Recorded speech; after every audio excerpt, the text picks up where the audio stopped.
Hello, today we're going to do lesson 13, common factors and the greatest common factor. Also, we're going to do multiplication word problems. Now, we have to remember what a factor is. A factor is a counting number that divides another counting number without remainder. So, let's find the factors and then we're going to find the greatest common factor. The greatest common factor is the biggest factor that divides two numbers. So let's look at 24. If I list the factors of 24, it's going to be 1 times 24, and this is the best way to do it. Just make like a list where you put 1 and its partner at the end. Then 2 divides 24, and that's 12. Then 3, which is 8.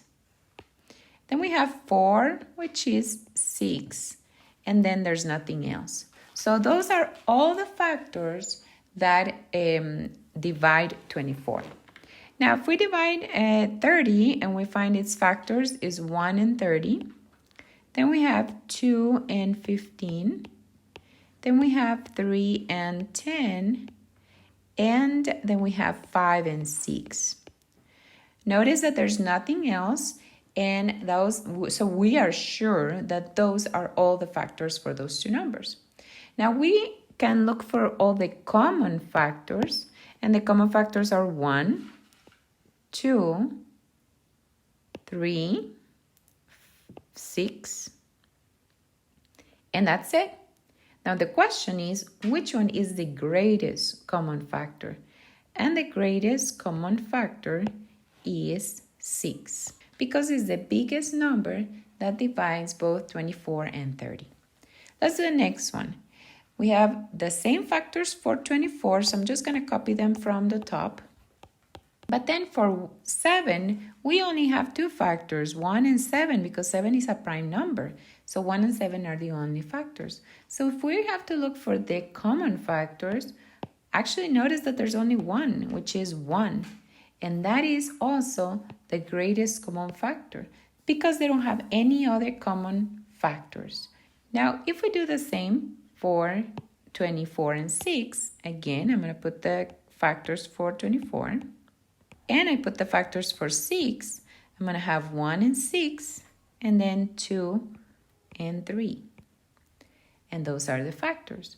So if we look for the common factors, in this case, we have 1, 2, 3, and 6. And notice that in this case, the greatest common factor is 6 itself. So sometimes we can have the greatest common factor being one of the numbers that we are working with. Now the next example, 13.2, they ask that we find the greatest common factor for 72 and 90. Now I'm going to show you another way. Instead of finding each of the factors and then comparing which ones are the same and finding the greatest one, we're going to write the two numbers and pass a line so that we can divide and find those numbers that they share, and then we can find the greatest common factor. So in this case, both of them are divisible by 2. So I'm going to divide by 2, 72, which is 36, and 90 divided by 2 is 45. Now both of them are divisible by 3, so we divide, and that's 12 and 15. Now if you notice, they are divisible by another 3, so that's 4 and 5. Now 4 and 5 don't have anything in common. We can't divide both numbers by the same number. So we're done. That's it. And the way to find the common factor, or the greatest common factor, is just to multiply these three numbers. So 2 times 3 is 6, and 6 times 3 is 18. So the greatest common factor for 72 and 90 is 18. Let's go to the next exercise.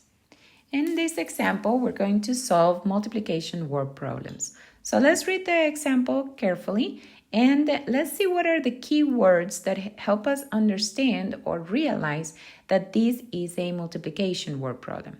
It says, Harriet's score in the second game was the product of her first game score and 25. Now notice, here is a very important word that tells us that we have to multiply. Product. Remember that product is the name of the answer for multiplication. So we know we have to multiply the first game score and 25. Let's continue reading. If Harriet scored 14,025 points in the first game, how many points did she score in the second game? So now notice that we have to multiply the 14,025 times the 25 because that's what it says that she got in the second game.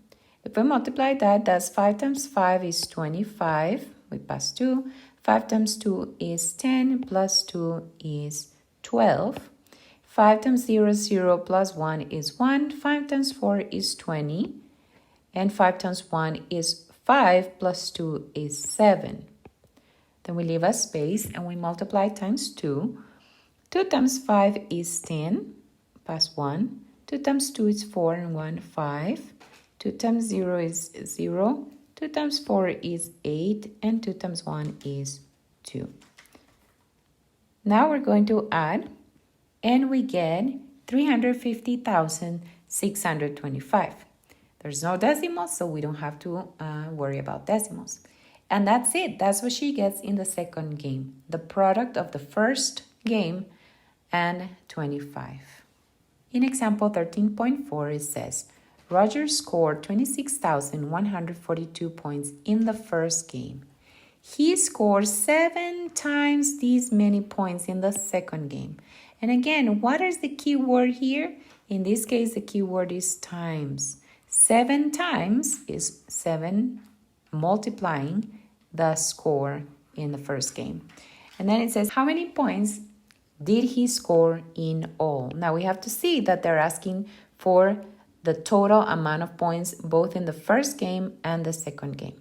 So let's start by multiplying 26,142 times 7, since that is the score for the second game. 7 times 2 is 14. 7 times 4, 28, plus 1, 29. 7 times 1 is 7, plus 2 is 9. 7 times 6 is 42. 7 times 2 is 14, and 4 is 18. So in the second game, he got 182,994. Now the question, we always have to go back to the question. The question asks for how many points did he score in all. So we actually have to add the 182,994 plus the 26,142. So he scored 209,136 points in total. And that's it. So I hope that this is clear. If you have any questions, please let me know.